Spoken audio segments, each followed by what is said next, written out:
Bonjour à toutes et à tous, ça y est, je termine à l'instant, il est 8 h du matin, je termine à l'instant Les Éternels, je me suis rattrapé, la critique va être 100% spoilers, et ce que je peux vous dire c'est que j'ai passé un excellent moment, je me suis régalé du début jusqu'à la fin, il y a très peu de choses à enlever du film pour moi, il y a très peu de choses à jeter, c'est un quasi sans faute, et le film se place d'ores et déjà dans le top 10 Marvel, ça c'est clair, mais peut-être même dans le top 5, à la hauteur d'une Infinity War Endgame ou des Gardiens de la Galaxie volume 1 et 2, qui sont mes 4 Marvel préférés du MCU, et c'est le meilleur Marvel de 2021. Et oui, j'avais vu Spider-Man No Way Home, je vous ai pas encore fait la critique parce que j'attends de le revoir et je vous en ferai la critique dans quelques semaines, mais Les Éternels le déboîtent à 1000%, mais je vais y revenir. Alors, critique 100% spoilers, vous connaissez probablement tous le synopsis du film. Les Éternels, tout comme les Déviants, ont été créés par les Célestes, parmi lesquels Arishem et d'autres. Les Célestes qui font partie de la mythologie Marvel, qui ont créé l'univers et toute la vie. Les Célestes dont Ego était un des Célestes, Ego, le père de Peter Quill dans les Gardiens de la Galaxie volume 2. Et ici, donc, les Célestes ont créé les Éternels pour les mettre sur Terre, pour pouvoir prendre soin, on va dire, de l'humanité. Ça, c'est le but, on va dire, en surface, le but non officiel. Mais le vrai but caché, c'est que les Célestes, les Éternels plutôt, où il va falloir que je ne m'embrouille pas sur cette critique, les Éternels, en fait, le but caché, qu'ils ignorent eux-mêmes, c'est qu'ils sont là pour faire grandir l'humanité en nombre, parce que au cœur de la planète, au cœur de la Terre, est en train de naître un autre céleste, Tiamut, et une fois sa croissance achevée, il explosera la Terre et toute l'humanité pour pouvoir naître, pour pouvoir être créé, pour pouvoir venir au monde, pour pouvoir exister. Et donc, en réalité, les Éternels ne sont là que pour accompagner la naissance de Tiamut le Céleste. Eux, les Éternels, se sont habitués aux humains, ils sont là depuis 7000 ans sur Terre, ils ont connu quasiment toutes les civilisations, et ça c'est un énorme point fort du film, mais je vais y venir dans quelques secondes. Et au final, il y en a certains qui se sont attachés à l'humanité, et ils ont du mal un petit peu à comprendre le but de pourquoi ils sont là, notamment pourquoi ils ne doivent pas se mêler des conflits humains qu'ils auraient pu éviter, en un battement de cils, en un battement de paupières. Et je dis ça par rapport à un personnage particulier, je vous dirais, ils auraient pu éviter tout ce qui s'est passé, ils ont vu ce qui s'est passé avec Thanos, ça aussi c'est expliqué, même si pour le coup ça fait peut-être partie des points faibles, et ils se posent des questions, pourquoi, quel est leur but, maintenant que l'humanité est arrivée à un stade d'évolution assez avancé, et qu'elle est capable de se protéger elle-même, notamment grâce aux Avengers, pourquoi ils sont là, quel est leur but en fait. Donc ils ont vaqué à leur occupation et ils ont tous eu leur vie, ils ont fondé une famille pour certains, sont tombés amoureux, ont eu des carrières, notamment il y en a un qui a eu une carrière à Bollywood, il y a beaucoup d'humour dans le film aussi, et à un moment donné du film, leur but va leur être révélé par Arishem le Céleste, c'est-à-dire qu'il va falloir qu'ils abandonnent les humains pour pouvoir favoriser l'émergence, à savoir comme je vous le disais, l'explosion de notre planète et l'anéantissement des 8 milliards d'humains. Il y en a certains qui vont se ranger du côté d'Arishem, pour qui l'humanité, certes, ils ont apprécié, mais au final, ils n'apprécient pas l'humanité tant que ça, et il y en a d'autres qui voient tout le potentiel des humains, et surtout, qui s'opposent à un génocide. Ceux qui vont s'opposer au génocide, c'est la majorité d'entre eux, mais il va y avoir quand même deux, plus peut-être, il me semble qu'il n'y en a que deux, oui. Il va y avoir deux des Éternels qui vont se mettre du côté de Arishem et qui vont favoriser l'émergence, autrement dit la destruction des humains.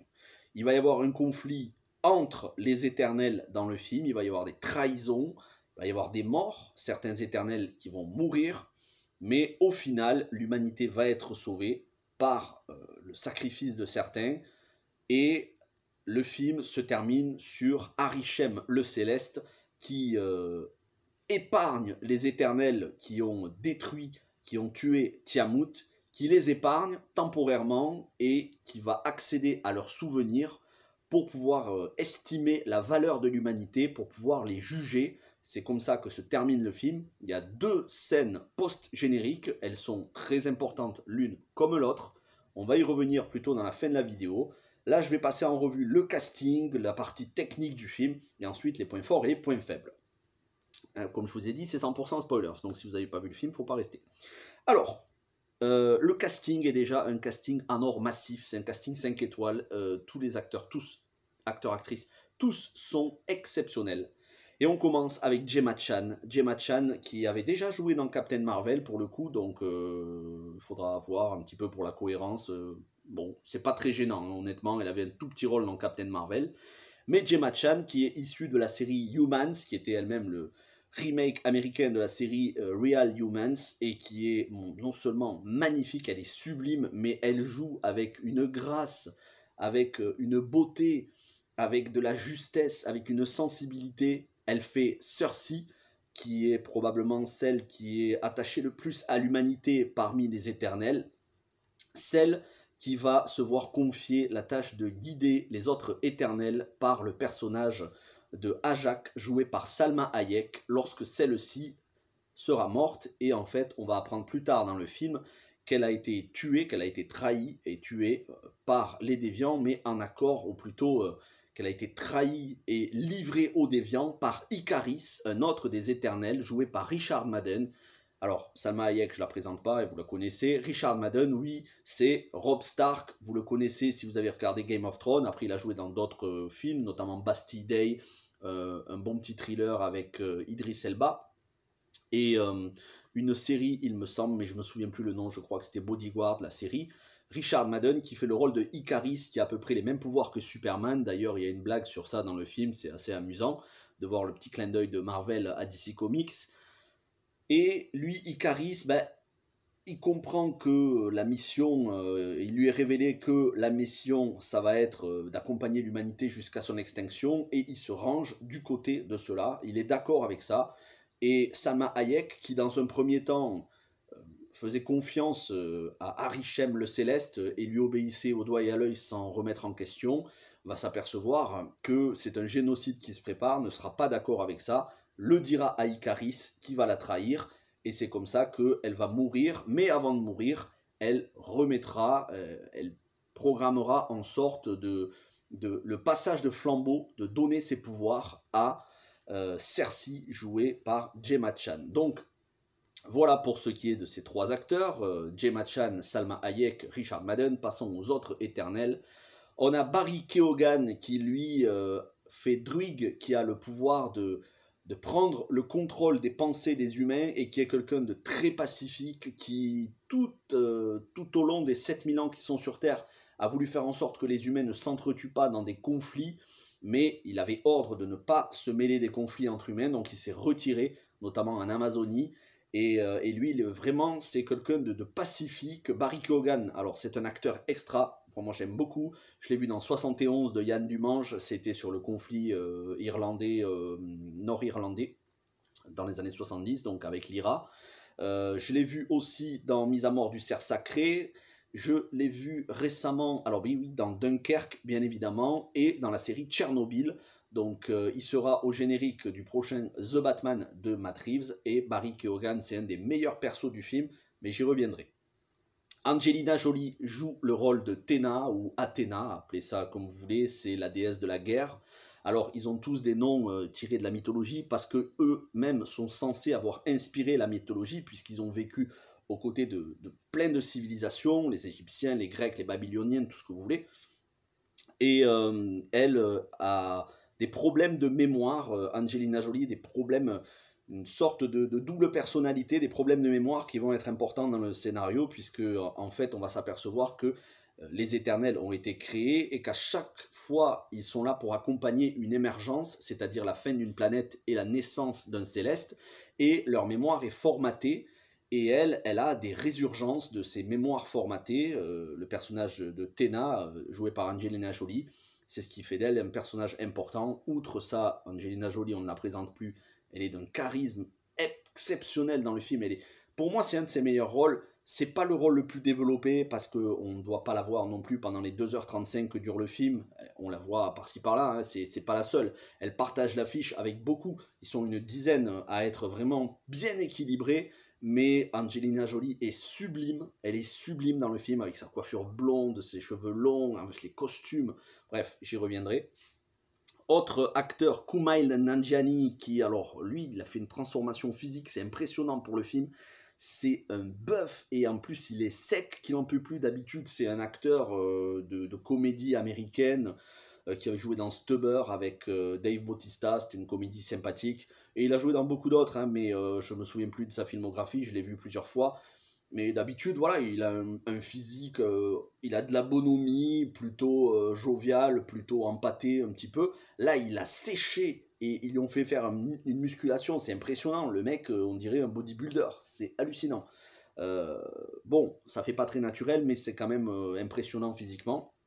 Donc Kumail Nanjiani qui lui fait le rôle de, j'ai oublié son nom, mais Kiro je crois, et qui lui a décidé de se consacrer à Bollywood, de se créer une carrière à Bollywood, après qu'ils se soient tous séparés quelques siècles avant notre ère, enfin quelques siècles avant le présent, ils se sont tous séparés aux quatre coins du monde, et lui il est allé à Bollywood, et il a fait une filmographie à Bollywood, c'est devenu une star, c'est devenu en gros le maître à Bollywood, le prince, tout ce que vous voulez, l'acteur star, vedette, adulé.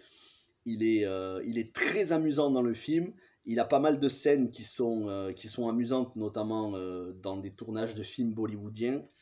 Il y a son homme de main, son valet, qui connaît toute la vérité sur son histoire, à qui il a tout raconté, qui l'accompagne partout avec une caméra pour le filmer, parce que lui, il n'a aucun problème à se filmer et même raconter son histoire. Donc là, il y a pas mal d'humour avec ça. Peut-être un petit peu trop parfois, c'est peut-être un peu lourd à certains moments, le fait de filmer sans arrêt et de vouloir en faire un film. Bon, c'était pas nécessaire pour le scénario, mais c'est pour l'humour. Hein, pour le coup, un humour qui fonctionne cette fois-ci. Et on a Lauren Ridloff qui elle fait Macari, une autre éternelle qui arrive à se déplacer à la vitesse du son, elle arrive à se déplacer quasiment, c'est quasiment Sangoku et Vegeta réunis dans Dragon Ball Z, mais c'est très très bien, et c'est bien fait les effets spéciaux. Alors Lauren Ridloff, elle, on l'a vu dans The Walking Dead, bien évidemment, c'est The Walking Dead qui l'a révélé à partir de la saison 9, et où elle joue le rôle de Connie, et récemment on l'avait vu donc en 2021, il me semble que c'était au mois de juin, dans Sound of Metal avec Riz Ahmed, un film qui parlait donc d'un batteur qui commençait à perdre petit à petit l'ouïe, qui devenait sourd, et elle faisait une femme qui lui apprenait petit à petit à gérer ça, puisque c'est une vraie actrice sourde et malentendante, mais elle joue tellement bien. Elle fait passer beaucoup d'émotions en langage des signes et par les yeux, par la gestuelle. C'est une très très bonne actrice qui est aussi magnifique. Elle est très très belle. De toute façon, les actrices dans ce film sont iconisées, que ce soit par leur coupe de cheveux, que ce soit par leur visage. Vraiment, elles sont sublimes. Ça, c'est un des points forts du film. Les acteurs et les actrices sont beaux, en fait. Ce sont des personnages qui sont beaux, et c'est normal parce que, en fait, ils sont censés être parfaits. Voilà, ils ont été créés par un céleste, c'est eux qui ont accompagné l'humanité, donc c'est censé être des modèles de beauté, des modèles de force, mais c'est très très bien fait. Après, on a une jeune actrice qui fait le rôle de Sprite, oui, je vais pas faire de blague sur le nom, qui fait le rôle de Sprite, une autre éternelle qui, elle, a un corps d'enfant depuis toujours, hein, puisqu'ils existent depuis des millions d'années. Elle aimerait grandir comme une humaine, grandir pour pouvoir aimer, parce qu'elle est amoureuse secrètement de Ikaris, qui lui aime Cersei, et Cersei qui est en couple avec Ikaris pendant au moins 5000 ans. Mais bon, c'est pas que son personnage n'est pas important, le personnage de Sprite est important, puisque à la fin, elle renonce grâce à Cersei. Elle arrive à abandonner ses pouvoirs d'éternel pour pouvoir enfin avoir une vie d'humaine, puis ensuite grandir, fonder une famille, mais ce faisant devenir mortelle. Ça, c'est pour la fin du film, c'est une bonne chose. Et puis, on a Ma Dong-seok, qui est crédité en tant que Don Lee, Alors, jamais compris pourquoi aux États-Unis ils changent les noms des acteurs coréens ou chinois. Le vrai nom, prénom, c'est Ma Dong-seok. Et il a joué dans Dernier train pour Busan. On a pu le voir plus récemment dans Destruction Finale, un film catastrophe coréen. C'est un excellent acteur. Je crois qu'il avait joué aussi dans Le Gangster, L'Assassin et je sais plus quoi. Que des très très bons films coréens. Et lui, il joue le rôle de Gilgamesh, un autre éternel qui décide de prendre soin de Angelina Jolie lorsqu'elle est souffrante mentalement. Et lorsqu'ils s'installent ensemble, lorsque tous les éternels se séparent, quelques siècles avant l'action, lui qui est excellent, et puis c'est un très bon perso, et en tant qu'acteur, il a beaucoup de charisme, il a beaucoup de ce côté brut, ce côté sauvage, ce côté force, en fait pas sauvage, mais ce côté brut, force tranquille, et en même temps, tu sens que le mec il pèse dans le game. Et il fait ce personnage-là, donc de Gilgamesh, qui est totalement inspiré du personnage de l'épopée de Gilgamesh dans la mythologie sumérienne. Et c'est un très très bon acteur qui fait un perso qui est équilibré entre puissance physique, mais aussi puissance émotionnelle au niveau de ce qu'il a à dire, de ce qu'il a à raconter. Bref, voilà à peu près pour le casting. En plus de ça, on a Kit Harington. Alors Kit Harington, bon, je ne représente pas Jon Snow, je ne vais pas représenter qui est Kit Harington. Kit Harington qui devait avoir un rôle important, mais qui en fait n'apparaît que dans 3 scènes du film. Alors certaines scènes un peu plus longues que d'autres, mais si on fait le total, il apparaît moins de un quart d'heure dans le film. Par contre, on sent que le personnage a beaucoup de potentiel. Après, Kit Harington, moi c'est un acteur que j'adore, je l'avais trouvé formidable dans Game of Thrones. Là aussi, il est très bon, même si on ne le voit pas dans des scènes de combat au corps à corps. Il est plutôt en fait... on va dire, c'est l'amoureux de Cersei, l'homme dont elle est tombée amoureuse après s'être séparée de Ikaris, qui avait disparu. Du coup, voilà, Cersei a refait sa vie. Et elle est tombée amoureuse d'un humain qui s'avère être Kit Harington. Et ensemble, ils sont très amoureux, ils vont très bien ensemble. Mais il semble avoir un secret, et ce secret commence à être révélé dans la 2e scène post-générique, et j'y reviendrai à la fin. Voilà, c'est à peu près tout pour les personnages. Salma Hayek, je ne la présente pas, hein, comme je vous ai dit, c'est la chef des Éternels. Ajak, qui est en lien avec Arishem. Et je crois que c'est à peu près tout pour les acteurs, donc je vais passer au point fort. Le point fort, c'est le scénario. Parce que c'est équilibré. Déjà, ça creuse énormément la mythologie Marvel. Ça donne un aspect non seulement cosmique, céleste, mais surtout, on va dire... un aspect même pas interdimensionnel, puisqu'on est uniquement dans l'espace. Là, enfin, on est dans la dimension, notre dimension. On n'est pas dans le multiverse, là, pour le coup, mais ça donne un aspect cosmique, un aspect universel. Et c'est très très bien géré. L'histoire qui se déroule sur plusieurs milliers d'années, ça aussi c'est extrêmement bien géré scénaristiquement. On s'embrouille pas du tout, pas une seule seconde, c'est clair. On les voit arriver 5000 ans avant, 5000 ans avant notre ère, puis ensuite on les voit au temps de Babylone. Ça c'est vraiment une période que j'ai beaucoup aimé dans le film parce que Babylone est tellement bien retranscrit. Moi pour m'intéresser parce que voilà. Babylone et toute la civilisation sumérienne, mésopotamienne, c'est quelque chose qui m'intéresse beaucoup. C'est tellement bien retranscrit la ville de Babylone, les jardins suspendus, les murailles. C'est sublime, le boulot qui a été fait. Et puis, on passe petit à petit, voilà, on avance dans le temps. Ensuite, on avance dans les siècles avant notre ère, puis de notre ère, sur différents continents. C'est très très bien réalisé.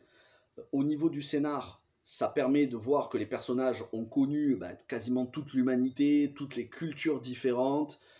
Ça fait aussi beaucoup de dépaysement, puisqu'on n'a pas juste, ça se passe pas juste au niveau du continent américain, on a plusieurs cultures différentes, on a du multiculturalisme, ça j'apprécie beaucoup. Donc le scénar est en béton armé, il est très bien écrit. Il y a beaucoup de dialogues, mais il y a aussi beaucoup de scènes d'action, et à aucun moment c'est lourd, à aucun moment on s'ennuie. Les 2h35 du film, je les ai pas vus passer. Honnêtement, j'ai pas vu passer le temps, j'avais l'impression que ça faisait même pas 2 heures. J'aurais aimé d'ailleurs que ça dure encore plus longtemps, mais c'est pas un défaut, hein, c'est très très bien équilibré. Que dire de plus? Les dialogues, ça fait sérieux. Les dialogues à aucun moment ne frôlent le ridicule. Il n'y a pas de blagues du style des blagues pipi caca en dessous de la ceinture, des blagues d'adolescents puérils à la Spider-Man. Il n'y a pas de... Il n'y a pas de décrédibilisation des personnages. Ils n'ont pas de considération, on va dire, qui soit pas sérieuse. Voilà, c'est pas Spider-Man qui est en train de demander à Doctor Strange de risquer d'anéantir le multivers pour retrouver son anonymat, pour être avec sa petite copine Zendaya. Voilà, on n'est pas du tout sur ça. On est sur des enjeux qui sont tellement plus élevés et surtout tellement plus crédibles. Donc la psychologie de chaque personnage a sa psychologie très bien détaillée. On voit des conflits moraux, on voit des retournements de situation, on voit leur attachement aux humains, on voit leurs doutes, on voit leurs failles, on voit leur loyauté qui est remise en question. Ils doutent d'eux-mêmes, ils ne savent pas, ils ne sont pas péremptoires, ils ne sont pas en train de dire on a la vérité absolue, c'est la bonne décision. Non, ils doutent jusqu'au bout. Et même après avoir lutté pour que justement Tiamut, le céleste qui doit être issu de la Terre, même après l'avoir détruit, après l'avoir tué, pour pouvoir empêcher que l'espèce humaine s'éteigne, même après ça, ils ont encore... voilà, ils sont pas totalement... c'est pas une réussite totale. Ils sont en train de douter d'eux-mêmes. Est-ce qu'on a bien fait? Est-ce qu'on a mal fait? Est-ce qu'on aurait pu faire différemment? Donc, on voit des doutes chez les personnages. Ça, c'est très bien fait. Autre gros point fort, c'est on s'attache à chacun parce que chacun a son histoire d'amour entre eux, donc Gilgamesh et Théna, Icaris et Cersei, Sprite qui est une enfant en apparence mais qui a quand même un esprit d'adulte et qui est amoureuse d'Icaris mais qui peut pas réellement lui dire parce que elle a un corps d'enfant. Voilà, on a beaucoup de relations entre les personnages, on a de la tendresse, notamment le personnage de Druig et le personnage de Makari, en Barry Keoghan et Lauren Ridloff qui ont beaucoup de complicité. Et ça, c'est un autre point fort. Tous les personnages s'entendent, tous les acteurs s'entendent très bien, ça se voit à l'écran, ils transpirent une complicité. J'ai absolument rien à redire là-dessus, ni au niveau du scénar, ni au niveau des personnages. Et ensuite, on passe à l'aspect technique. Les effets spéciaux sont impressionnant, j'ai même envie de dire hallucinant, notamment quand ils combattent, à la fin pour pouvoir...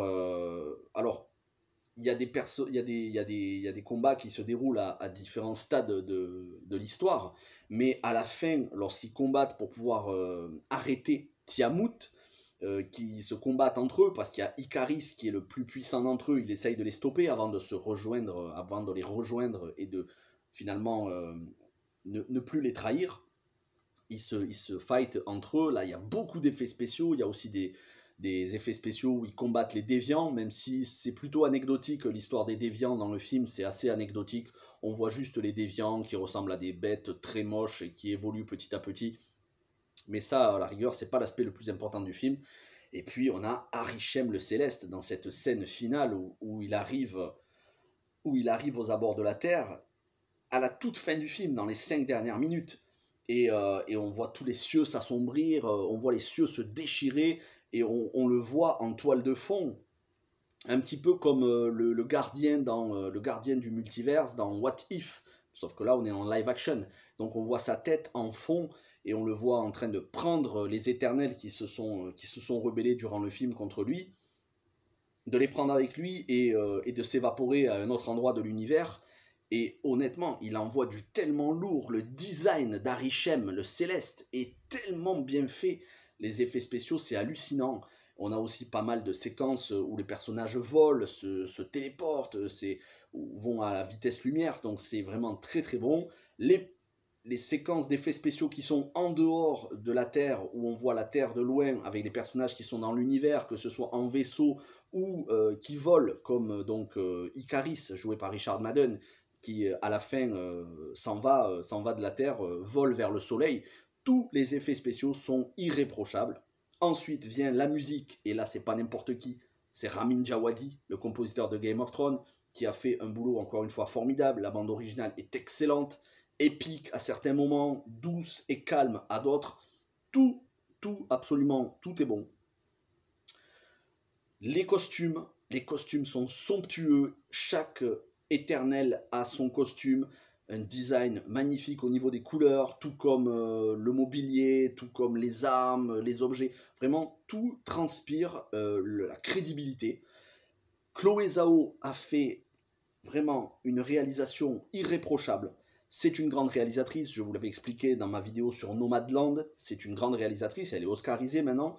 Elle apporte tout son savoir-faire du cinéma indépendant ici dans un blockbuster Marvel. Et ça se voit, c'est un blockbuster qui sort du lot.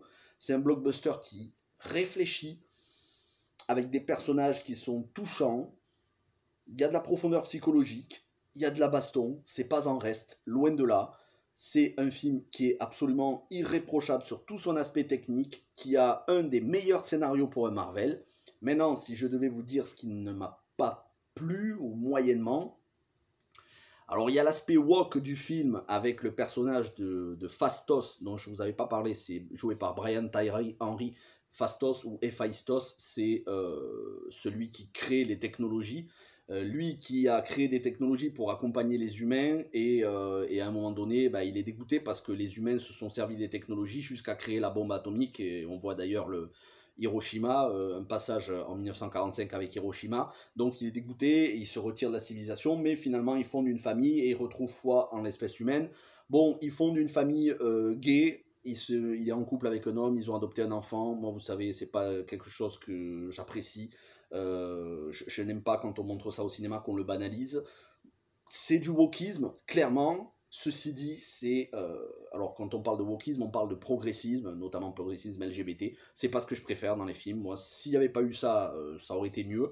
Ceci dit, c'est pas non plus... Oui, c'est présent, mais non, ça saoule pas parce que on nous bourre pas le crâne avec. Voilà, on sent que c'est pas un film qui a pour but de te faire des leçons de morale en te disant tu dois accepter le progressisme, sinon t'es homophobe, il faut que la société, on les éduque à accepter. Non, c'est pas anecdotique parce qu'il y a quand même bon nombre de scènes, mais c'est pas extrêmement gênant non plus. On en fait abstraction, c'est vraiment pas le plus important du film. Après, bon voilà, c'est un personnage, il y a des personnages homosexuels dans tous les films aujourd'hui. De toute façon, voilà, on va pas ça sert à rien de se battre pour retrouver... ça sert à rien de contester ça, de toute façon, on en aura. Donc, bon, ça veut pas dire que ça me fait plaisir, c'est pas ce que je préfère, mais c'est pas non plus extrêmement gênant pour apprécier le film. On sent que Marvel veut faire dans la diversité, veut faire dans l'inclusivité. Bon, ben c'est comme ça, c'est aujourd'hui, c'est les blockbusters d'aujourd'hui, c'est plus les blockbusters d'il y a 20 ou 30 ans. Pour le pire et le meilleur, ben c'est comme ça. Mais ça ne gêne pas le film, ça ne gêne pas l'intérêt du film, et surtout, ça n'est pas le message principal du film. C'est ça le plus important. Parce que si ça avait été le message principal du film, ça m'aurait saoulé, mais ça reste quand même anecdotique. On a une scène de sexe, ce qui est très rare, voire je crois que ça s'est jamais vu pour Marvel, au début, entre Ikaris et Cersei. Apparemment ça a fait polémique, j'ai pas compris pourquoi, parce qu'en fait on voit quasiment rien du tout. On voit à peine les épaules dénudées, et on ne les voit pas non plus en plein coït, donc c'est pas gênant. Quand vous êtes habitué à Game of Thrones, il n'y a pas de polémique pour Game of Thrones, contrairement à là, donc j'avoue que ce deux poids deux mesures, je le comprends pas. Donc non, la scène de pseudo-scène de sexe qu'il y a au début du film n'est absolument pas gênante, c'est tout public. Donc autre chose qui aurait pu être un peu mieux, c'est au niveau de l'humour. On a le personnage du valet, de l'homme de main de l'Éternel, joué par Kumail Nanjiani, qui l'accompagne partout avec la caméra pour filmer. C'est peut-être un peu abusé. À un moment donné, c'est trop. C'est bien pour faire un running gag, mais ça dure trop longtemps. Ça aurait été bien de raccourcir cette partie. Là, ils veulent absolument faire un petit peu... faire une espèce de fan film où on suit les Éternels comme si on faisait un documentaire sur eux. C'était pas nécessaire de le faire aussi long. C'est bien au début, c'est une bonne idée parce qu'ils sont à Bollywood et qu'ils filment tout, mais c'est peut-être un peu trop long. Voilà, un peu trop long. Ceci dit, ça ne gâche pas l'intérêt du film. Ça dure à peu près la moitié du film. Hein. Après, à partir de la moitié du film, la deuxième partie du film, là, il n'y a plus d'humour. Il n'y a plus d'humour. On est dans la baston, les effets spéciaux, les conflits moraux. Donc au final, en fait, c'est un film extrêmement bien équilibré, qui n'est pas parfait, loin de là, mais il y a quand même quelque chose que je comprends pas. Et c'est pour défendre le film que j'ai dit ça. Je ne comprends pas qu'un film d'aussi grande qualité ne fasse que 400 millions de dollars au box-office. Je ne le comprends pas. 400 millions de dollars au box-office, ou peut-être 400, un petit peu plus de 400, mais c'est aux alentours. Comment un film qui a des ressorts émotionnels, parce qu'il y a de l'émotion, vous allez vous attacher au personnage, limite parfois certaines scènes poignantes, pas en pleurer non plus, mais il y a de l'émotion. Comment un film où il y a de l'émotion, où les personnages sont très bien travaillés, pour certains très très bien travaillés, qui a des effets spéciaux irréprochables, qui a un scénario crédible, qui prend son temps, 2h35, mais où on ne voit pas du tout de longueur, où l'humour n'est jamais, on va dire, puéril. Comment un film comme ça, Marvel, fait 400 millions, et à côté de ça, vous avez Spider-Man No Way Home, qui est, si vous enlevez la nostalgie du film, si vous enlevez, oui, il y a tous les Spider-Man, il y a tous les méchants des Spider-Man, c'est beau, c'est mignon, on a tous grandi avec les films de Sam Raimi, on a aimé peut-être certains, moi j'adore, hein, les The Amazing Spider-Man avec Andrew Garfield. Donc oui, on est content de revoir tout ça, tous en même temps, c'est la nostalgie. Mais quand vous enlevez cette nostalgie, le scénario de No Way Home, il est claqué au sol. On a quand même un adolescent, en l'occurrence ici Peter Parker, qui demande à Doctor Strange de quasiment risquer la destruction du multivers pour retrouver l'anonymat avec sa petite amie et son pote Ned. Et qu'est-ce qu'on s'en fout en fait, et en plus c'est bourré d'incohérences sur les méchants et tout. No Way Home a un scénario moisi. Alors heureusement il s'en sort haut la main parce que la nostalgie et le plaisir des acteurs est tellement grand que ça fait plaisir à voir. Mais comment un film comme ça fait 1,5 milliard alors que Les Éternels ne fait que 400 millions? C'est juste incompréhensible. C'est incompréhensible pour moi. Les Éternels, c'est un film d'envergure qui aurait dû dépasser le milliard largement. On est sur un film qui n'a rien à envier à Infinity War et Endgame. On est vraiment sur de la très très grande qualité. Et il fait que 400 millions de dollars. Alors je veux bien que peut-être au moment où le film est sorti en novembre, tout le monde ne pouvait pas aller au cinéma, mais un mois après, ils sont tous allés au cinéma, les gens, pour voir No Way Home. Quand le film fait 1,5 milliard, c'est pas grâce au téléchargement, c'est parce que les gens se sont déplacés au cinéma pour voir No Way Home. Et Les Éternels, il n'a pas été dispo sur Disney+, contrairement à Black Widow. Ça veut juste dire que Les Éternels, ben les gens ne sont pas allés le voir au cinéma, ou très peu. 400 millions pour un Marvel, c'est pas beaucoup. Ça, c'est moins que les premiers films Marvel de la phase 1. C'est incompréhensible. Donc, donnez sa chance à ce film, regardez ce film, il est vraiment excellent. Après, moi, je vous ai dit, voilà, moi j'ai quelques petites réserves sur les points que je vous ai expliqués, mais ça c'est personnel. C'est par rapport à ma sensibilité personnelle, mais ça ne vous gênera probablement pas. Voilà. Si le wokisme ne vous gêne pas, si le progressisme ne vous gêne pas et que voilà, vous y voyez pas de rien à redire, pour vous ça devrait être un excellent film. Pour moi c'est un excellent film, pour vous ça devrait être limite un chef-d'œuvre.